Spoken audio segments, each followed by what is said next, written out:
Welcome back to my channel. Today we're going to be talking about an Apple TV Plus release from last month called On the Rocks. Before we begin, let me know in the comments if you were looking forward to this or what your thoughts were if you've seen it already, and make sure to give this a thumbs up if you like these reviews. It helps me out immensely if you do that. Also, if you're new here and you like movies, whether it be blockbusters, hidden gems, or everything in between, please consider hitting that subscribe button so you can stay up to date with reviews of new releases and some classics. But now, let's jump right into it. This stars Rashida Jones as Laura, a novelist who suspects her husband Dean, played by Marlon Wayans, has been cheating on her. When she decides to confide in her dad Felix, played by Bill Murray, about her suspicions, he suggests tailing Dean to see if they can confirm, and this leads to an adventurous night out in New York City. This is co-distributed by one of my favorite film companies, A24, and it's written and directed by Sofia Coppola, and besides a Netflix special in 2015, this is the second collaboration between her and Bill Murray, 17 years after the excellent Lost in Translation in 2003. I thought that was a great movie, and I've always thought Coppola was a solid director. I've seen the majority of her films and thought they were all at least pretty good. And that's how I describe this movie. I knew not to expect another Lost in Translation going in, and I'm glad I tempered those expectations. While Coppola's dabbled in comedy in most of her films, this is probably the most she leans into it, and what results is a fairly lighthearted experience that makes for an easygoing 90 minutes. And the main reason for that is Bill Murray. He's an actor who, no matter how the rest of the movie is, you can always count on him giving a great performance. It's pretty much everything you'd expect from Bill Murray by this point. He's deadpan, sarcastic, he makes a lot of quips, and it's nothing out of the ordinary for him, but that's okay. There are certain actors who, when they stick to what they know best, manage to work wonders. And that's what we get here. He's very funny, and anytime he's on screen, he lights up the room and he'll steal the show. And in this case, his way with words is always used to his advantage, as he can essentially talk his way out of any situation. There's one particularly funny scene where he gets pulled over for speeding and he manages to talk his way out of a ticket, and the way he goes about it is hilarious. His performance alone makes this worth watching. Rashida Jones is also fine here. Again, this is nothing out of the ordinary for her. If you've seen her in The Office or Parks and Recreation, where she's this foil for the quirkier characters, you get more of the same from her here, and she's pretty likable. While this movie in general has a broader appeal, I'm sure some older audiences will especially be able to relate to her character. She has a lot of anxiety about her marriage, going through this midlife crisis, and she feels stuck in a rut. And I'm sure a lot of people have been there, and as a result will find a connection with her. And Marlon Wayans was also very good. I know this isn't his first venture into more dramatic territory, that would be Requiem for a Dream, but that was all the way back in 2000. These days, I'm used to him more from some of the over-the-top Netflix movies he's done over the last few years. And his role here isn't huge. Most of the time we see him, it's from a distance or it's during a phone conversation he has with Rashida Jones. But when we do see him, he was enjoyable. He was very charismatic, though with a little air of mystery to him as we try figuring out whether or not he truly is cheating on Rashida Jones. He shares some of the same characteristics as Bill Murray's character, which is part of what drives this film forward. The reason Murray is so on board with following him is because he's exhibited some of the same behavior as Wayans, and he thinks he can call his next move, picking up on things he says and little signs he gives. Which plays into the movie's themes, which are examining the different relationships we have in life. This explores not only a midlife crisis brought on by potential marital troubles, but also a somewhat broken father-daughter relationship. As I mentioned, some of the behavior Murray's character exhibits is also seen in Wayans, and Rashida Jones gets worried that history may be repeating itself for her, as she wasn't exactly close with her father for most of her life, and she doesn't even feel particularly close with him during the time they spent in the movie, and she doesn't want her marriage to turn into another case of not being able to connect with someone. Though this also leads to my main criticism. Even though the film's theme is examining broken relationships, it doesn't heavily play into those themes for the entire 90 minutes. As I said, it can feel pretty lighthearted for most of the runtime, and it'll feel vignette-like to a degree, as it's mainly Murray and Jones bouncing around the city and we see what trouble they get into next. While the audience can relate to Jones, because of her relationships have this emotional distance to them, it translates to the audience being kept at arm's length at times. The most emotional depth comes in essentially one big spurt later on in the movie, and truth be told, the way it's done, without spoiling anything, there isn't this huge revelation. In fact, Bill Murray in particular is pretty much the same guy throughout the entire movie. He cares about his daughter, and he ultimately means well, but he can also be somewhat callous without realizing it, especially with some of the advice he gives her. And it's clear he's going through this whole investigation more for the fun of it than anything. He doesn't outright say it, but it's clear he doesn't put too much thought in what other people think. And as we find out a little more about his character, we learn that underneath the charisma, he's not the greatest guy around, and he'll brush things off way too quickly when he gets criticized. We like him more just because of how funny Bill Murray is. Again, I get it's kind of the point of the movie that there's this distance, and I still enjoyed it, but not every moment exactly resonated with me as a result.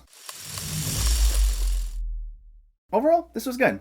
It's far from my favorite A24 movie, and it's not Sofia Coppola's best work, but it's still enjoyable. It's more performance heavy than anything, with Bill Murray being the strongest aspect, and it's very easygoing and funny, which makes for a breezy 90-minute watch. It's just that, since the relationships these characters have are so emotionally distant, it results in the audience being kept at arm's length for parts of the movie. And I think older audiences will be able to relate more to this, but it's still good and worth watching. It's just not a classic by any means. On the Rocks gets a 7.5 out of 10. So let me know, did you see On the Rocks, or are you planning to see it, and what were your thoughts? Did you find it funny? Did you enjoy the performances? And what's your favorite Bill Murray movie? Let me know in the comments below. If you enjoyed this video, please like it and share it, and for more movie reviews and film discussion, please make sure to hit that subscribe button to stay updated. Thanks for watching, everyone, and I'll catch you next time.